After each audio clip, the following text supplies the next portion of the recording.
So for consent's sake, kindly note that this class call is now being recorded. is recorded.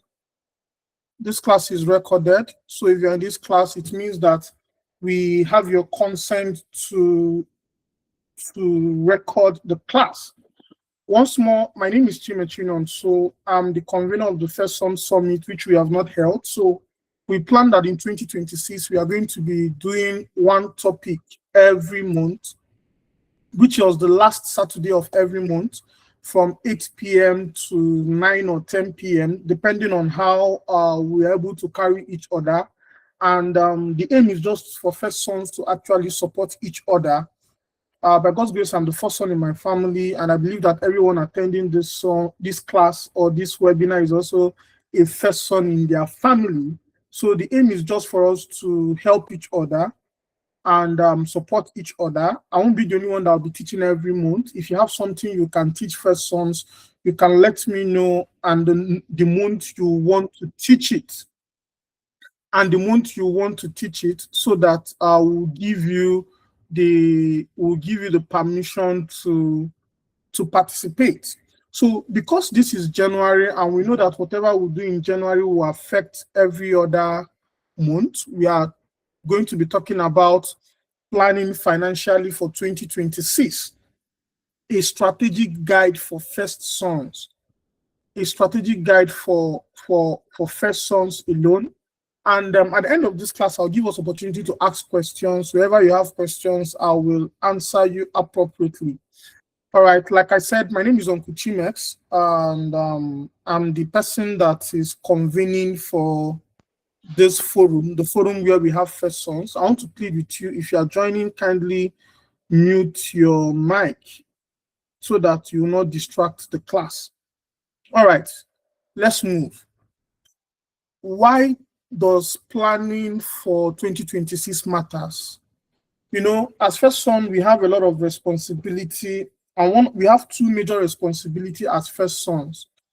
One of the responsibility is a responsibility of our immediate family, which is our wife and kids, for those that are married. And the second responsibility is the leader of the bigger family. If you're the first son, after your dad, you're the next in line. If your dad is late, you're automatically the leader of the home. And for some of us who are first sons, especially those that are last born first sons or third son first sons, they used to console themselves that they have elder sisters and all that. But the truth is that if you are the first son in your house, you are apparently the heir to the name of the family or to the throne of the family or to the leadership of the family as a man. And responsibility without planning will lead you to pressure and not leadership. So being the first son in your family automatically makes you a leader. It automatically makes you, I don't want to say king to make you look like we are giving you a crown. No, it just automatically makes you a leader. And you need to plan even when others are not planning. One of the things that being a first son does to you is that it helps you to plan well. So as a first son, there are things that others might be doing and you don't do it just because a lot of people are looking up to you. Maybe your siblings are looking up to you.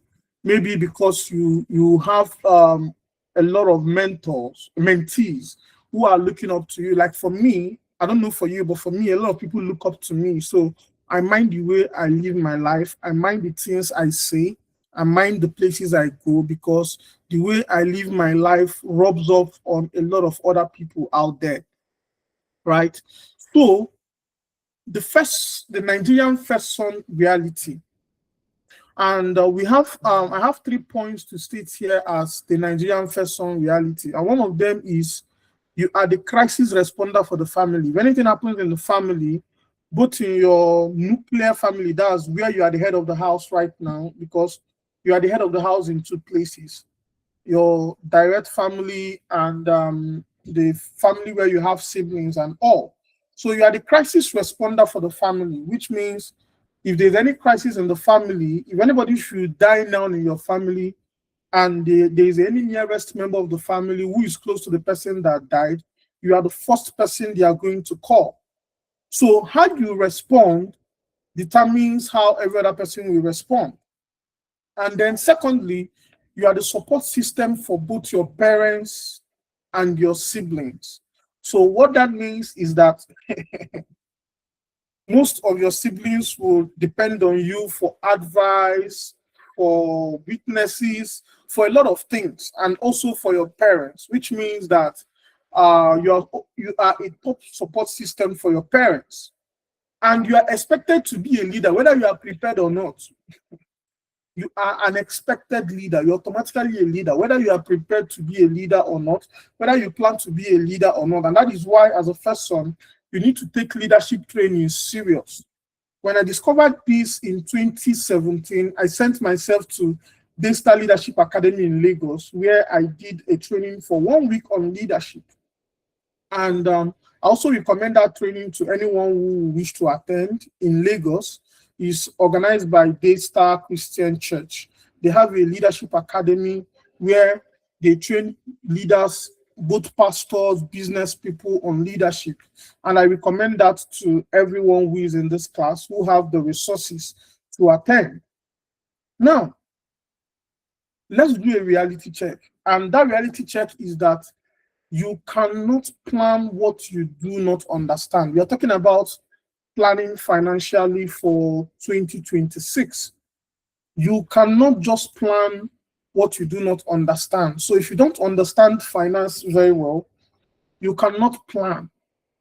I did a webinar in December on a lot of things about finance. I recorded it. I'm also going to share it at the end of this class in our WhatsApp group. So, and that means you need to understand finance very, very well. You need to understand how to manage your money. You need to understand how to use your money. You need to understand how to use your resources very, very well. And you also need to understand that you are not El Shaddai. I tell this to a lot of first sons, that you are not El Shaddai. El Shaddai is the Almighty God. If not, you shall die, and die on time. And so one thing I used to tell first sons is that you need to live intentionally to live long. Because when you die, all the people you think will not survive will really survive. And that's one question I ask everyone who cares to listen. If you die today, all the people that are putting pressure on you to do this, do that, do this, do that, will they survive? If the answer is yes, then you need to know that you cannot solve everybody's problem. You cannot solve the problem of everybody in the family because you are not El Shaddai, right? So let us continue. So first of all, you need to know your numbers.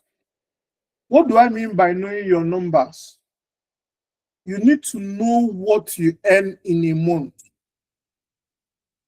your monthly income. By now, whether you know or you don't know, you should know by now that as a first son, one source of income is not enough.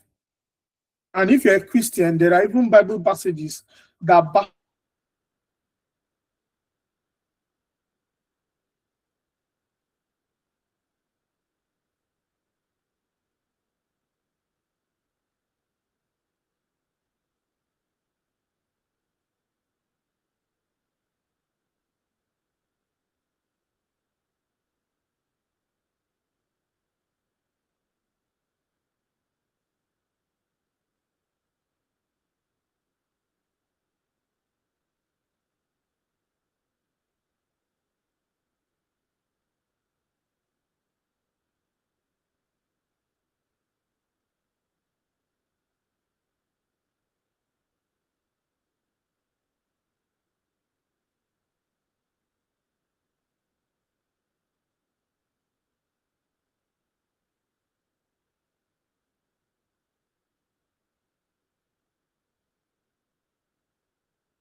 All right, please forgive me. I think my screen stopped sharing. Let me reshare my screen again. Please, can you confirm that you can hear me again?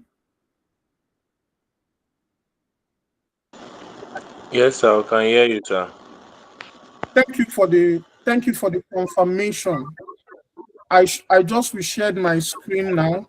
Please also help me to also mute your mic. So this is where I stopped. Knowing your numbers. That's where I stopped. Knowing your number. So I say that as a first son, you need to understand your numbers very well. Know your income and expenditure. Know all the things you spend on every month. Understand that you need to plan for your house rent, so that when the month for your house rent reach, you won't start begging people for money. And all these things comes from your monthly income. And also know that before you plan for a baby, you also need to plan for the hospital bill for that baby, because God gave you 9 months to plan. Recently, a friend of mine, I don't want to use the person as a friend of mine because he's not a friend of mine, a past classmate of mine, sent me a message by 6 a.m. on one certain morning and said that the wife is in the hospital and are about to give birth, that I should support him financially. I asked myself one question. You have 9 months to plan. What were you doing for that 9 months in preparation that your wife will give birth? Is it on the morning that your wife is in labor that you now need to start asking friends and families for money to foot your hospital bill? It shows that you are not really serious. And what does this entail? Before you give a woman pregnant or before you impregnate a woman, you plan for the coming of that baby so that it doesn't meet you unawares. Unless your wife is in a situation where what you planned for, maybe you plan for normal delivery and you now determine that you need to reach CS, and what you planned for is not enough. At that point, you can reach out to your friends. And when reaching out to your friends, there's a better way to even beg for money. In that case, you can say, I have, the bill is 500,000, I have 400,000 naira, and is remaining 100,000. That way, your friends will know that you didn't just come out to beg for money. You have plans, just that your plans did not meet up to what you want to spend. And that way, a reasonable person can assist, right? So you need to understand your debt and obligation. Do you have debt? Though I don't advise people to be in debt, but some people stay and they see themselves in debt. So if you have debt, do you know the number of people you are owing? Do you know how much you are owing people? Like me, I currently don't owe anybody, but if I'm in debt, I also try to know the number of people I'm owing, the amount I'm owing, and all that. Then you also need to understand savings and investment. So in knowing your numbers as a first son, you should know that when you get your income, you save before you spend. You don't spend and save what is remaining. No. Once you get that your salary, it's advisable to save 20% of your income for emergencies and for investments. When you save, you now invest. So investment is an advanced form of saving. When you save, that thing you saved over a period of time is what you now put in investment, right? So you need to understand, you need to save at least 20% of your income every month, so that when you want to do a project, you can use those savings to actually do your project, right? So you can, that's why when your friends buy car, you don't tell them, where you get this money, where you buy car. No. They might be saving for that car for 1 year, 2 years, 3 years, 4 years. And it's from that savings that they were able to now buy that car. So you now be that where they see money. No, it's not where they see money. It's because the person was disciplined enough to actually save for the person to actually buy that car. So you need to know your numbers very, very well. So moving forward,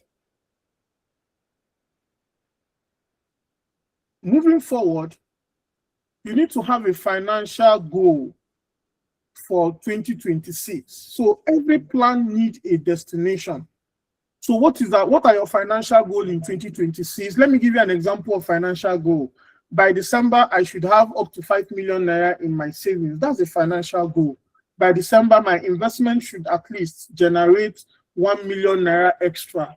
That's a financial goal. By December, I must be able to save at least 1 million naira. That's the financial goal. By December, I should be able to pay off all my debt. That's the financial goal. By December, I should be able to generate another or have another source of income. That's the financial goal. By September of 2025, I should be able to start making 1 million naira in a month. That's the financial goal. By 2026, by the end of 2026, I should be able to get another source of income to be able to earn up to 1 million naira in a month. That is a financial goal. By 2026 ending, I should be able to expand my business to be able to double my income from 500,000 naira a month to 1 million naira a month. That is a financial goal. So you need a plan to make all these financial goals to come to pass. Please, if you're learning from this class, I'll appreciate a thumbs up from you. If you're learning from all I've been saying so far, I'll appreciate a thumbs up from you. Yeah, thank you very much. So, every plan need a destination, and every destination need a plan to get to that destination, right? And then what are some of those goals? One of those goals is survival goals. And a survival goal, the first one is emergency fund. Let me explain this emergency fund very well. Emergency fund is a money that you save, which should be at least your salary for like 3 months.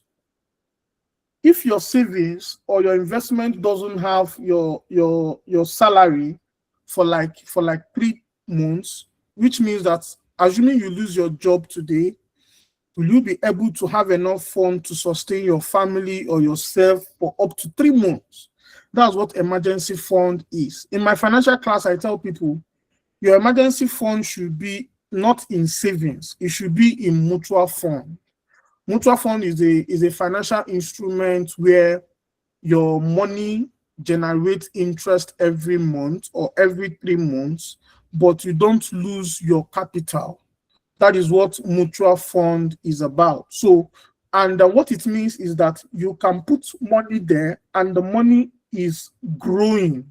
It might not be growing so much, but whatever is growing will be more than what your savings account will give you. So in my financial class, I used to tell people, instead of putting your money in savings account, put them in mutual fund. So if you want to understand what mutual fund is, I explained it well in the class I did in December. I will share the link to that class in the WhatsApp group. Then another survival goal you need is health insurance coverage. You see, one thing about some of these webinars we are attending now is to give you knowledge that a lot of people don't have out there. What health insurance does for you is that it gives you access to medical care by just paying a particular amount of money. Now, some job comes with health insurance coverage. So that's why if you're applying for some job, you need to ask them, does it have health insurance? And such health insurance covers not just you alone. It covers you, your wife, up to 4 children that are not up to 18 years. That's what health insurance does for you. And let me tell you what health insurance does for you as a newly married man, is that your wife will go for antenatal for free. You doesn't need to pay a dime in the hospital to go for antenatal. When your wife gives birth, your wife also gives birth for free in the hospital. Like when my wife gave birth in 2024, we didn't pay a dime in the hospital bill, but we just asked the hospital, what's our bill? Assuming we need to pay. They said our bill should be up to 300 to 400,000, but we didn't pay that simply because we have health insurance. Now, what does this entails for you if you're doing a business or you don't have a work that have health insurance? You need to pay for health insurance for your family. Even if you're not paying for your family, pay for your wife. is very, very important. But when you tell people pay for health insurance coverage, they'll tell you that they are covered with the blood of Jesus. Some people even tell you that Roy covers them, they don't need to go to hospital. They declare that they cannot be sick. Paying health insurance doesn't mean that you are going to be sick. No, it's just that like an emergency fund that covers you in case you are now sick or requires treatment. You don't pay premium again because you've already paid a little amount for that insurance, and that is what health insurance does for you. There was a time my brother had to do surgery and the bill was getting to 1 million, but because he had health insurance, it covered that surgery, right? And that's the good part of health insurance, is a survival goal. Then another survival goal you need is stable income flow. Stable income flow. When I talk about stable income flow, you are sure that this amount of money comes into your account every month, right? For those who are working, they are sure that their salary comes in every month. But I have a clause for those who are working.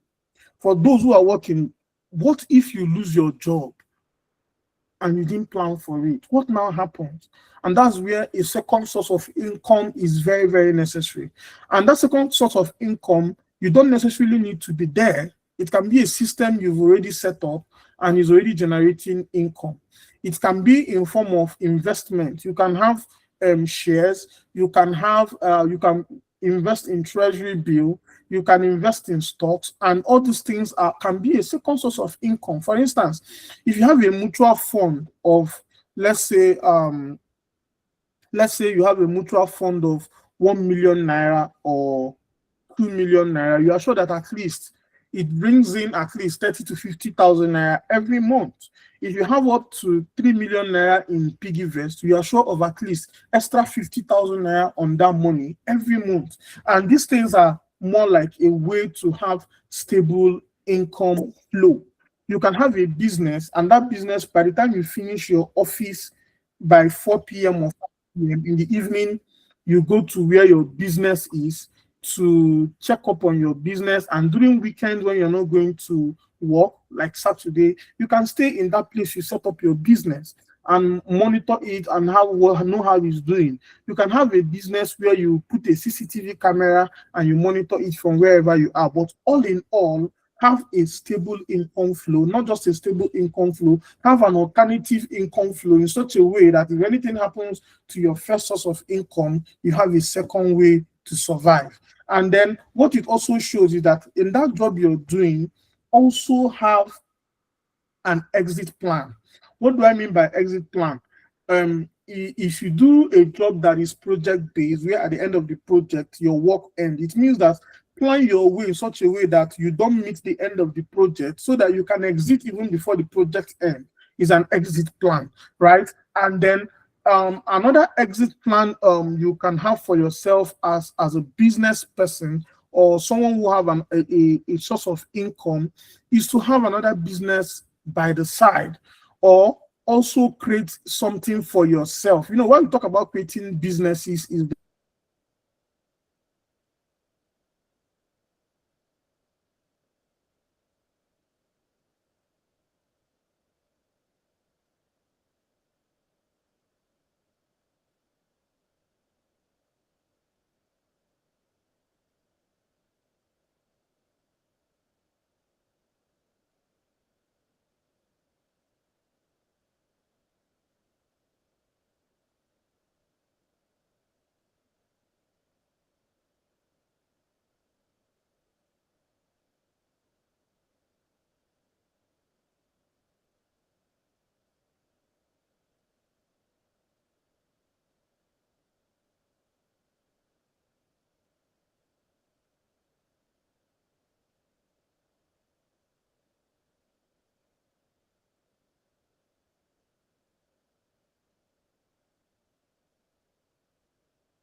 I'm sorry, my internet went off. I'm back.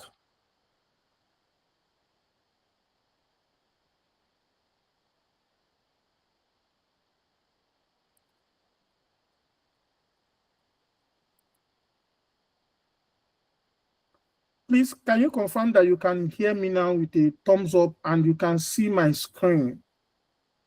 All right. Thank you very much.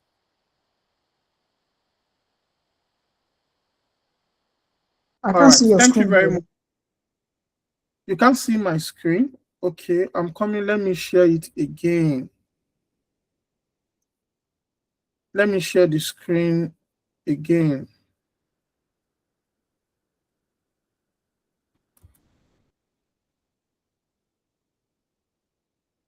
Let me share the screen again. Just hold on. It's like my village people came for me this evening.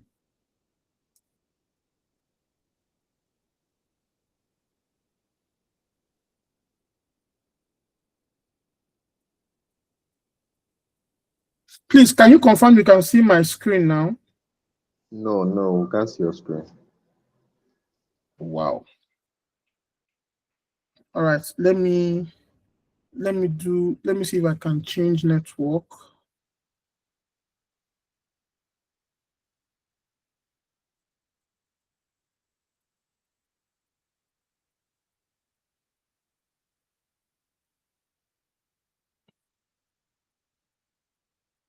Wow.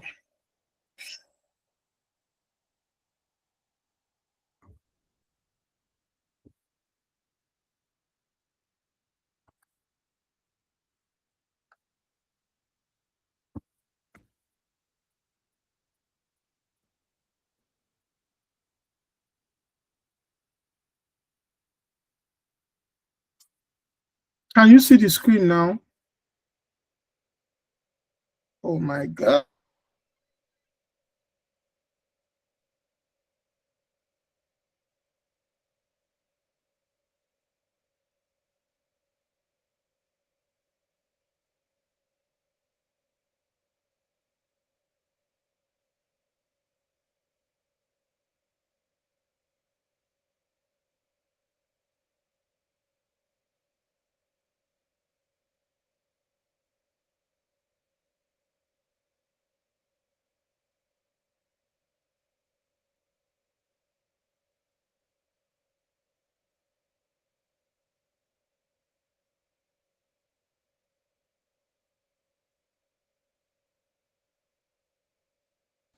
Please just give me some time. I'm trying to connect to an alternative network. Please.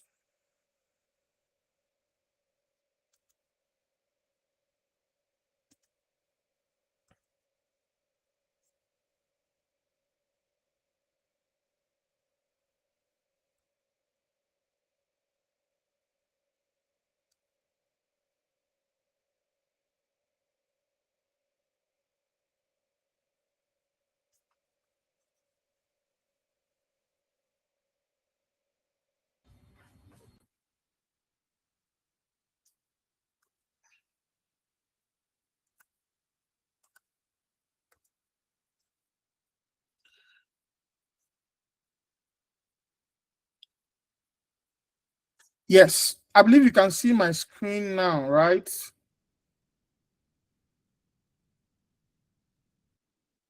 Thank you very much. Nigerian network can be something else.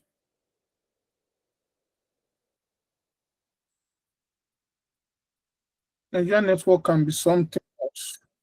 All right, so we stopped at stable income flow, and we stopped at stable income flow, and I said that we all need not just one income flow, but a second source of income to be able to maintain our lifestyle, our family, and the people that we take good care of.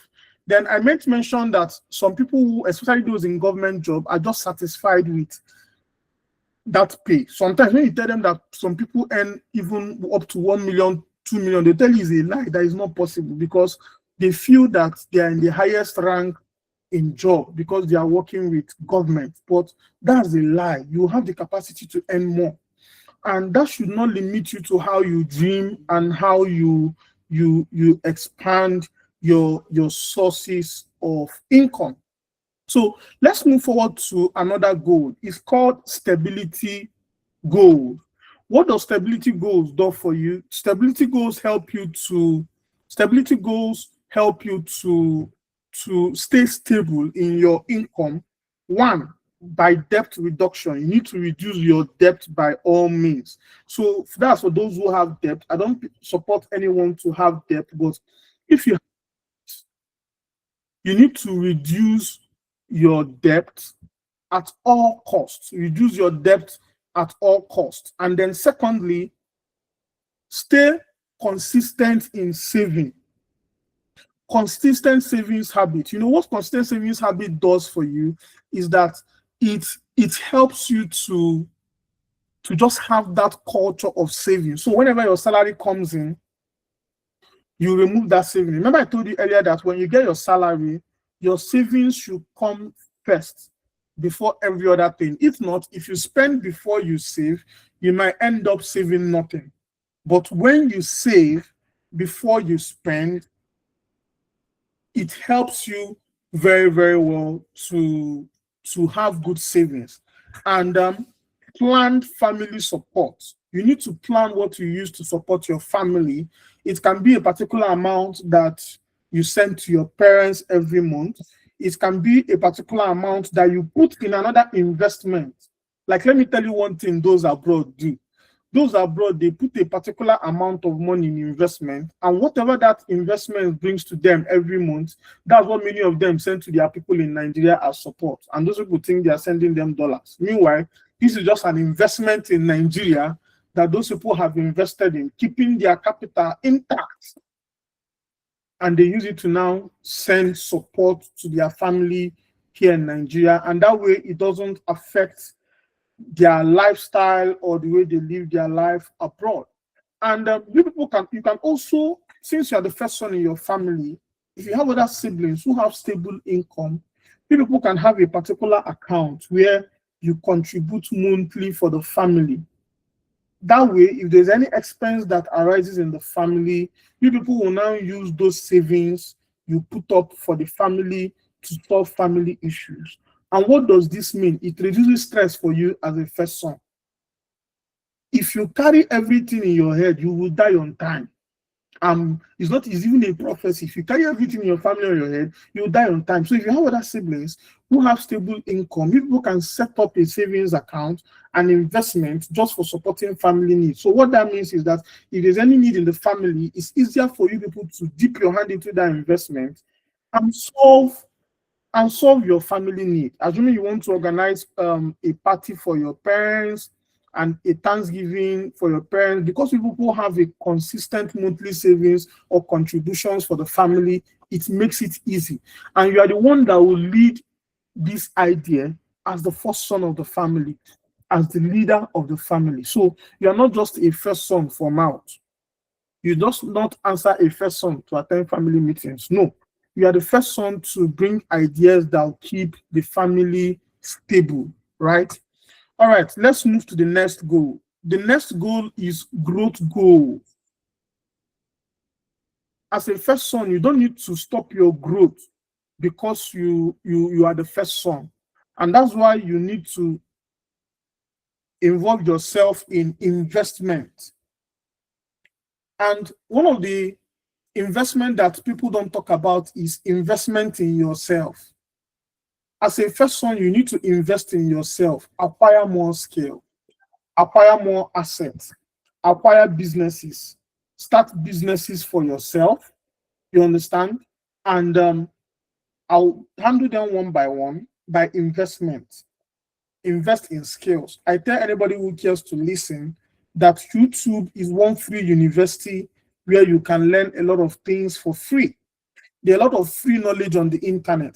It's just for you to sit your ass in one place and decide that you are going to learn. But trust me, I'll tell you the pattern that works for me. The pattern that works for me is that for every 3 months, I must get an additional knowledge or certification. So if you're my friend and you go to my LinkedIn profile, you are going to see that since 2022 till date, for every 3 months, I must have a new certificate. For every 3 months, there must be a new certificate, because that is the way I gain more skills. That's the way I gain more knowledge. I've attended interviews before and they ask me, you don't have this skill, you don't have this skill. That means we can't employ you. What it entails is that, Chimex, you need to go and learn that skill. And what I do is that I add it in my development plan. And that leads us to career advancement. You have been in one position for 5 years. There's no new knowledge to what you have, no new addition. You don't have master's degree. You are using only BSc, where you don't know that in this world, even masters is becoming so common. There was a time that WAEC was the least anybody could get. There was a time that BSc was the least anybody could get. But now the least anybody could get is master's degree. PhD just dey like water. Everywhere, almost everybody. I've gone to a meeting where everybody is doctor, doctor this, doctor this, doctor this, doctor. Doctor has even become so common that even people even buy it with money. I don't advise you to buy it with money, but the least you can get is a master's degree. Whether if you're a business person, you can go for masters in business administration, MBA. And what MBA gives you is that it gives you more knowledge on how to manage your businesses better. When I went for my MBA, I didn't just go for it because everybody was getting masters. No, I went for MBA to get better knowledge to manage my business. And the knowledge I gained in my MBA is helping my business to grow. Do you understand? The same thing with other masters that I got. I studied microbiology in my first degree, and I noticed that with my first degree in microbiology, I could actually do masters in public health. I took advantage of it, and I went for it. I got it. And the same way, because I'm based in IT, I saw another opportunity for masters in information management. My brother, I took advantage of it. So these are what we call growth goals. You can decide that in 2026, I'll start that masters. If you don't have money to do physical masters, there are distance learning programs you can do where you just go and write your exams. For those who care, Ahmadu Bello University's area offers it, and it's quite affordable. So that way, you have growth goals. Because why is this growth goals important? When you get additional certificates, additional masters, it helps you to negotiate better in interviews for more salaries because you are qualified in masters and in other things. Then another growth goal is multiple income streams. Multiple income streams is very important. I've said it before that salary is not enough. Salary is not enough. So because salary is not enough, you can start a business where, like I said, you can start a business where you attend after your work in the evening. You can have a business you can go and oversee over the weekend. You can have a business that you don't even need an office. You work remotely, right? Just learn a skill. Just do something. Even if it's additional 1 naira, you don't know what that 1 naira will lead you to. And one thing about businesses is that business gives birth to businesses. For example, let me use myself as an example. I rent projectors in Enugu as a business. And from renting that projector, people started asking me, Chimex, you don't rent public address system. That's how I started renting public address system. People came, Chimex, you're not renting television. That's how I started renting television. Just like that, because business begets business. If you're sewing clothes, you can start selling sewing materials or sewing accessories. It's how business begets business. If you're selling bottled water, you can start selling bottled drinks. That's how business begets businesses. Do you understand? So growth goal is very, very important. Let's look at another goal.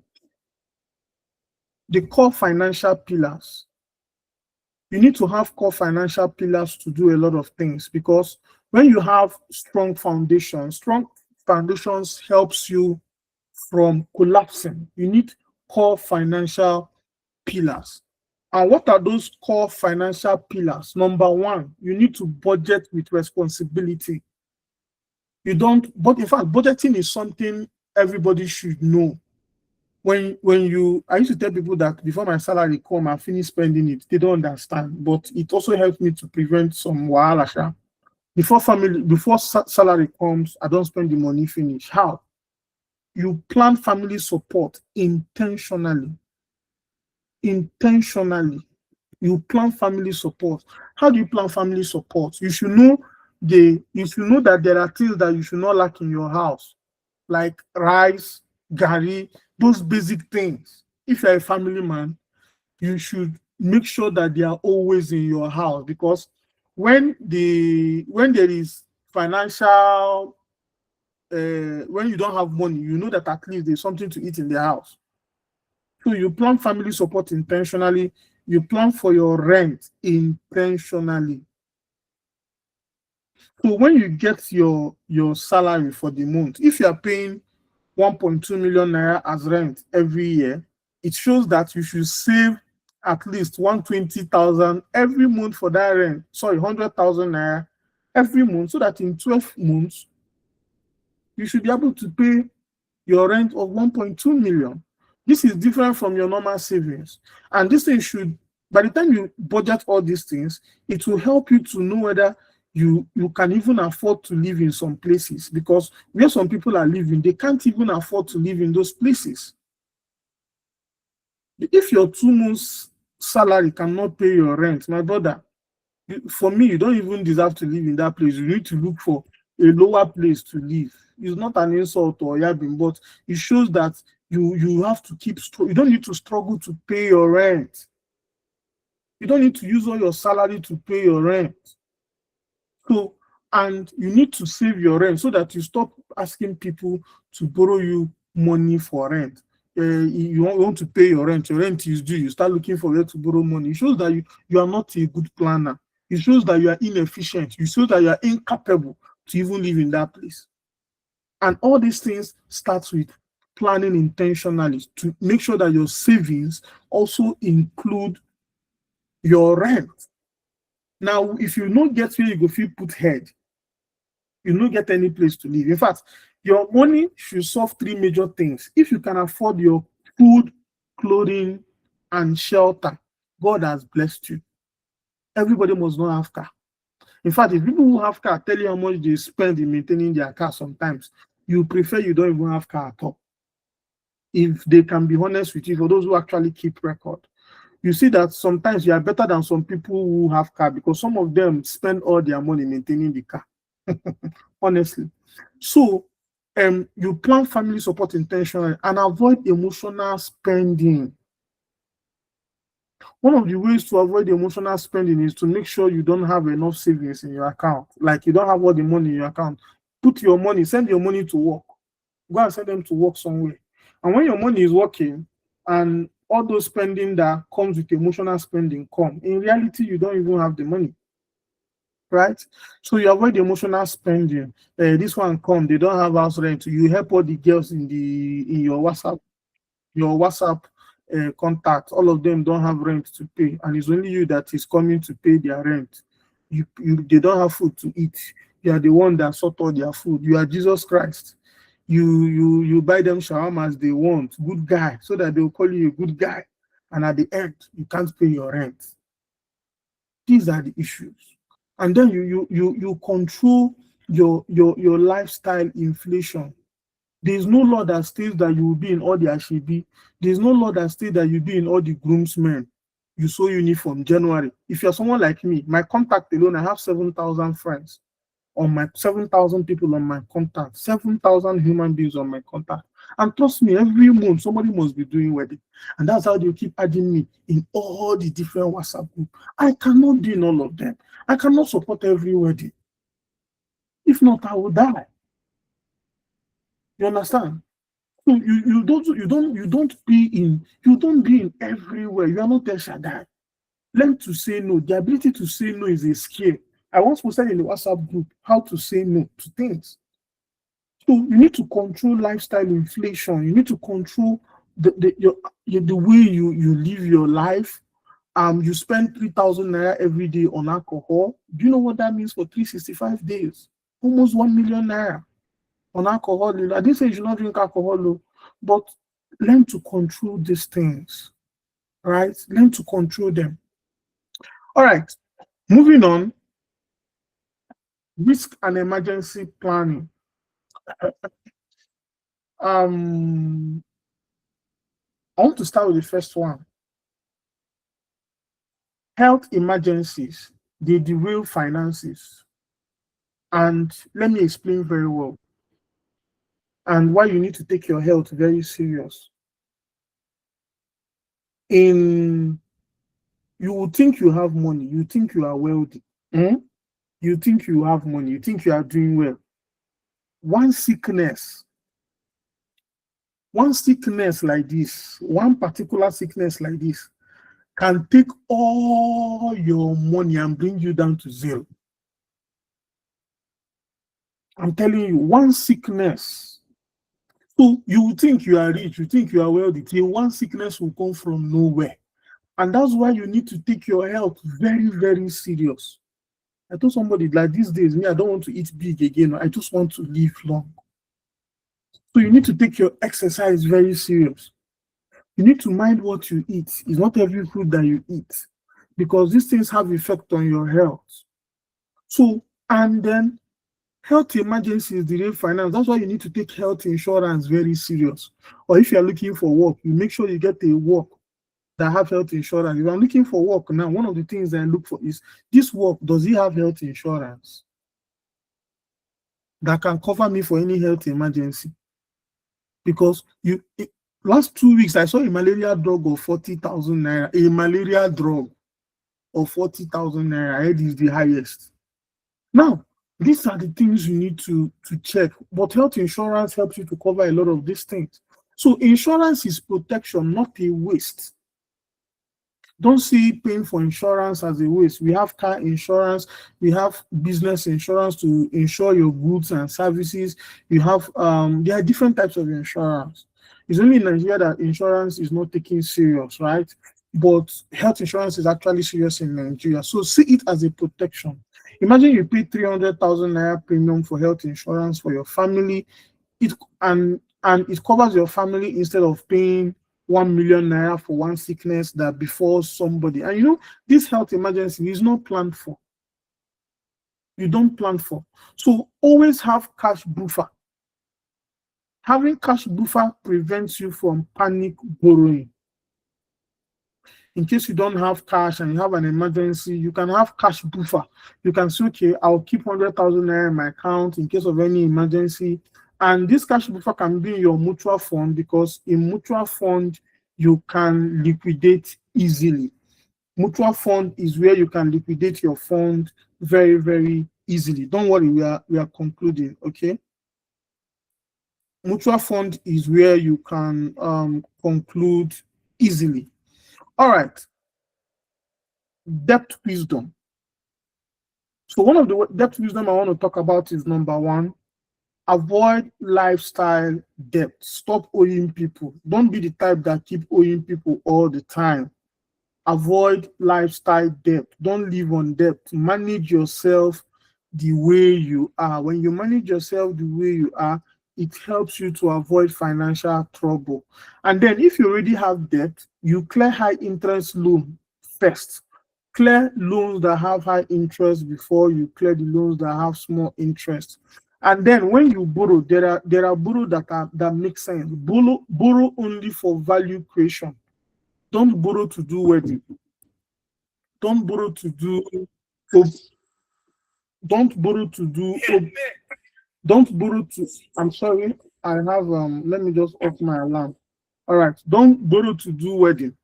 Don't borrow to do oblate. Oblate is borrowing to do party and enjoyment. Don't borrow to take people out. Assuming you are borrowing to start business, you know that you are borrowing for the right reason, right? Borrow only for value creation. If you are borrowing to expand your business, it means you're borrowing for the right reason. How can I borrow to go and take a girl out? Am I mad? How do I borrow to go and do wedding? That wedding own. I even said it in my class. I used to have a friend who said I should borrow in 500,000 3 days to his wedding. I said I know they borrow. They know they borrow to do wedding. And did the wedding happen? Yes. And was he grateful I did not borrow that money? Yes. Because some people will borrow that they are going to get it when people spray their money. It will shock you. That people will not spray you up to that amount.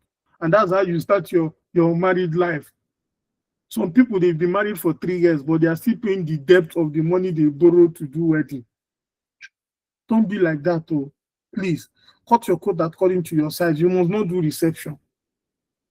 Just agree with your wife, do a simple wedding. You can even do court wedding and go and rest, right? In as much as I'm a Christian, I will support church wedding. But my brother, if the church is stressing you, do court wedding and go your way. All right.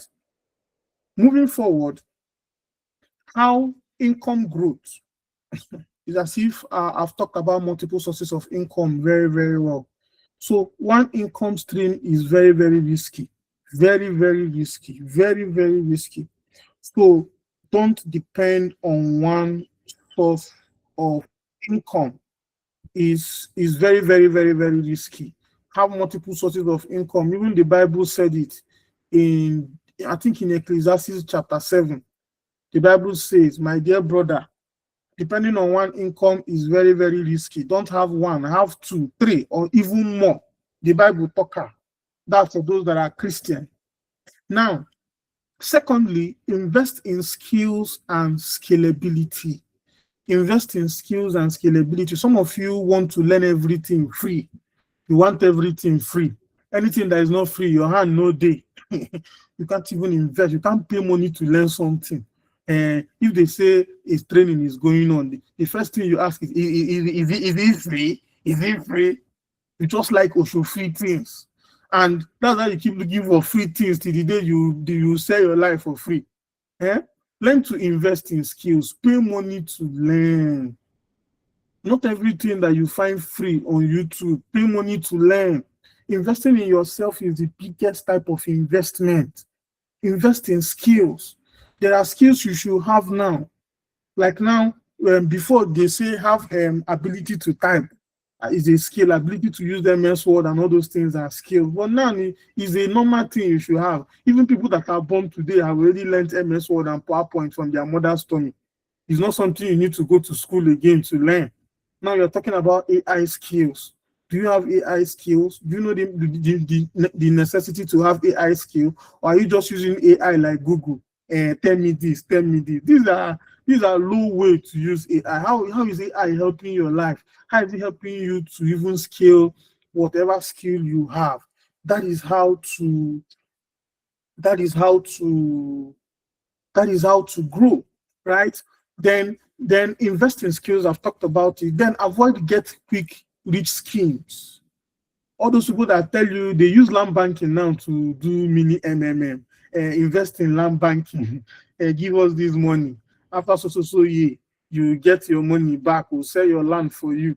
Any investment that is not registered with Security and Exchange Council in Nigeria is fake, and it will fall one day. It's just waiting for the day it will crash. They'll tell you, bring your money, you invest in, I don't want to mention some of them. I know some of them that are existing that will fail one day, but I cannot come and mention them here. So if that business is not, if they bring any investment to you, ask them, are you registered with Nigerian Security Exchange Commission? They will even tell you that they are affiliated. Affiliated is not the same with registration. Go to that website, check. If it is not registered there, it is fake. Some will even tell you that if investment is more than 20%, it is fake. Some of those fake ones will come as down as 5%, 10%, and tell you that, can't you see, it's not even up to 20% to tell you how really are. Meanwhile, it is still fake. As far as that business is not registered with Security and Exchange Council, Security Exchange Commission, SEC, or it is fake, it will crash one day. Learn this from me. So avoid get quick rich schemes. They don't help you to grow. Some of us, we are victims of MMM in 2017, and you know the way Nigeria is coming out is going. People know the year word. Maybe after some years, something similar will come again, and people will still fall victim, just like the Amana of the 90s. If you have read Femi Otedola's book, Making It Big, he mentioned it, that it happened in the 90s. A lot of people lost their money. The way some people sold their land and did MMM in 2017 and lost their land and lost the money. And some people also did MMM. I did it too. I lost money too, and I also gained. But in 2025, I can tell you it is not a good way to make money. All right. Some of us also lost money in Bitcoins and the rest of them, cryptocurrency and all that. And I tell people, do what you know. Don't if you understand your risk level. At now, you should know what your risk level is. We have low risk, medium risk, and high risk.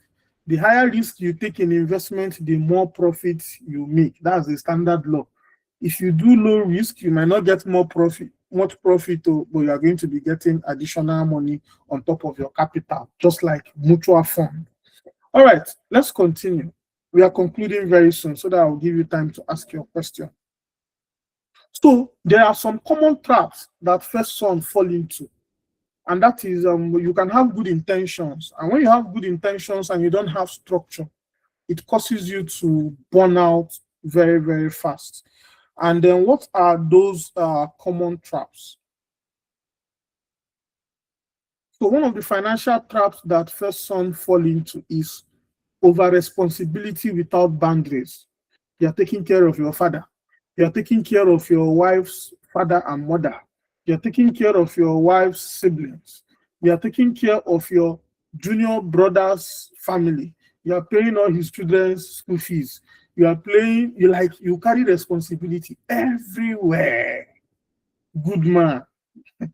Nice man. Oh, when you die, what do you tell you? Say, hey, oh, he was such a good man. Oh, he was helping everybody. He lived a good life. May his soul rest in peace. And they'll still eat rice in your burial. I'm telling you, they'll still eat rice. They'll even fight for the rice in your burial. Oh, he was such a good man. And these are the people that are pouring responsibility on you. Oh, he was a nice man. Give me food. They'll eat rice. They'll eat swallow. They'll eat okwa. Everything. They'll eat it in your burial. Oh, he was such a good man. So please, don't carry responsibility that is beyond your power.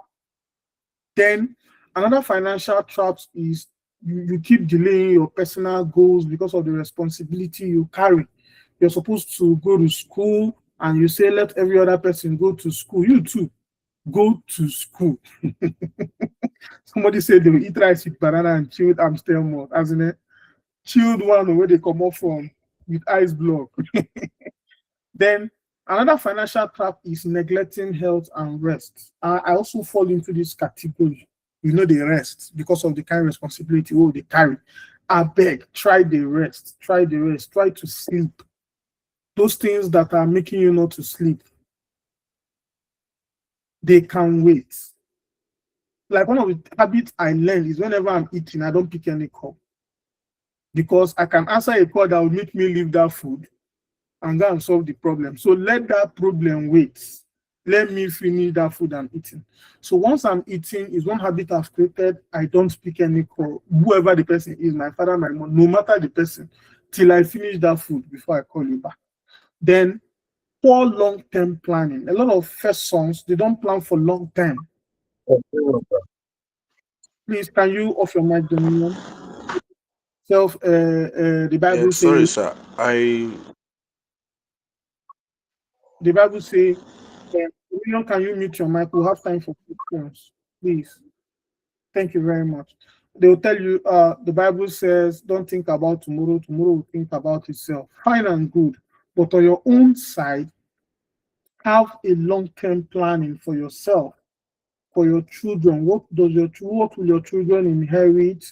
What do you plan to keep? What legacy will you leave when you're gone?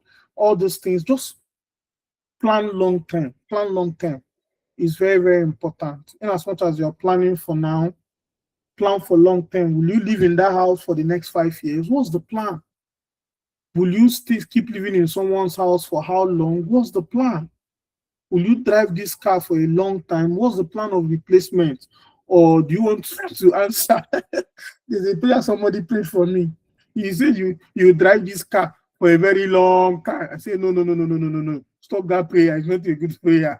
Pray for me to change car. Don't pray for me to drive one particular car for a very long time. Do you want me to drive that car till I die? Or do you want me to drive that car for 20 years? It's not a very good prayer.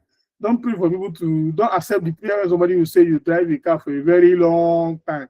It's not a good prayer, please. So plan long term is very, very important. Then small disciplines small discipline steps, they beat big intentions, right? When you plan this long term and you don't have small discipline plan like saving is a good way to plan gradually for the big thing you want to achieve. So learn to plan small, or the action for this action plan, develop those small discipline. When I talk about small discipline, it's just like buying unnecessarily or impulse buying is not a good plan. You just a waka for road, chin just be hungry, you go buy chin, you just a waka, you see TV way fine, you know, calculate whether you need them, you go buy TV. So in the webinar I did in December, which I'll share the link to the group in our WhatsApp group, I talked extensively the difference between need and want. When you understand the difference between need and want, it will help you to live your life effectively, right? So now, I want to give you a 90-day reset plan. Number one is what is that one habit that you need to stop? Maybe impulsive buying. Number two, what is that one habit you need to start? It can be saving effectively. And then what is that one investment you need to invest in yourself? It can be a new skill. Then the fourth one is, what is one financial decision you need to delay? What is that one financial decision you need to delay? So this is like a 90-day reset plan that you can put for yourself. One habit you need to stop financially, one habit you need to start financially, one investment you need to do for yourself, and then one financial decision that you need to delay. Final reflection. We are ending the class before we ask questions.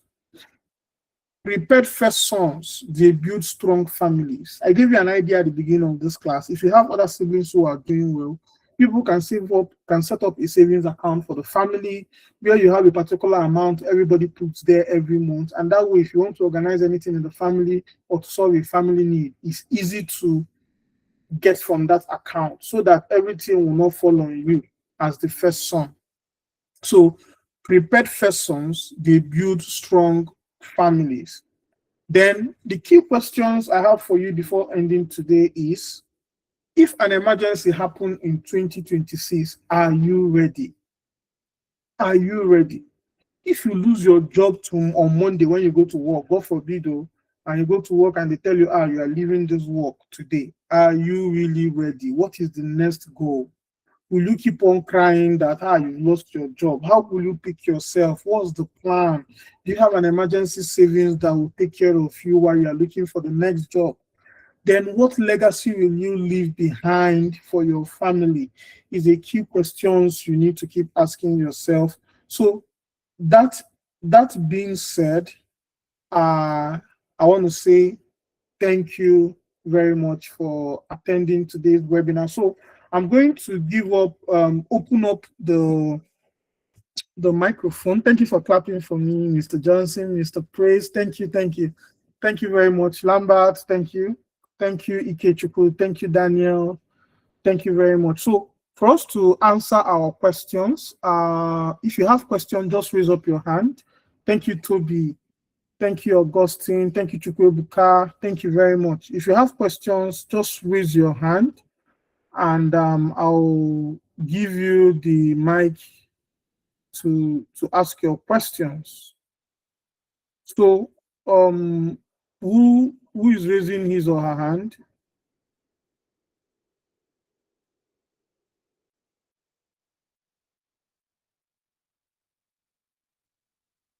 Does anybody raise his hand? All right, Dominion, unmute and ask your question.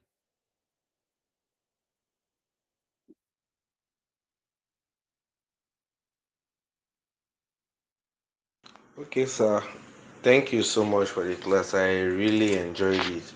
I don't really have a question, as though it's just that there were some people that wanted joining but weren't given access, so they were kind of waiting for access and haven't been able to join till now. Oh, I'm sorry. I'm very, very sorry. Let me check. So yeah. Let me. So that was what Oh I was my trying God. to.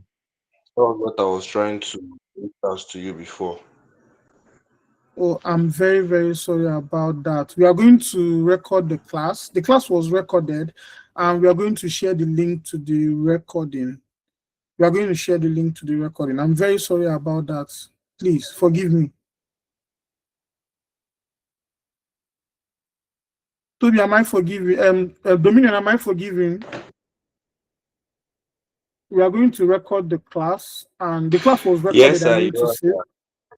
We are going to share the recordings for those who are unable to join. We are going to share the recordings. Thank you very much. You know, that's why it's good to also join things online. When you join online, you go know, say everybody don't join, that kind of thing. I'm very sorry about that. I'm very sorry. So the next person, can you ask your question?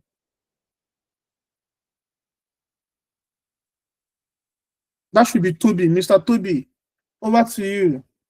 You can contribute to, not just question. If you have any contribution to make, just contribute.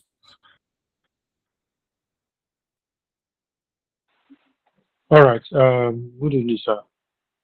Good evening, everyone. At first, Good I evening, Mr. Toby. would like to appreciate you.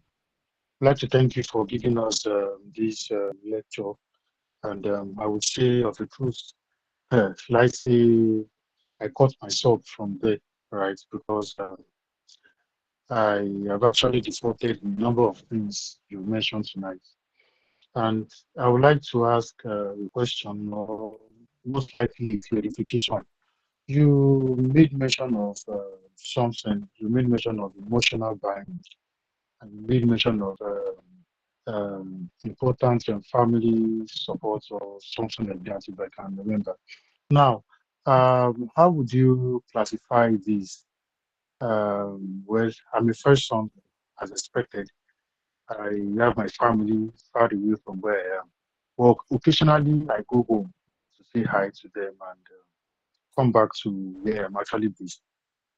Now, I realized something because I come from a disciplined home, and my parents are actually hardworking to an extent.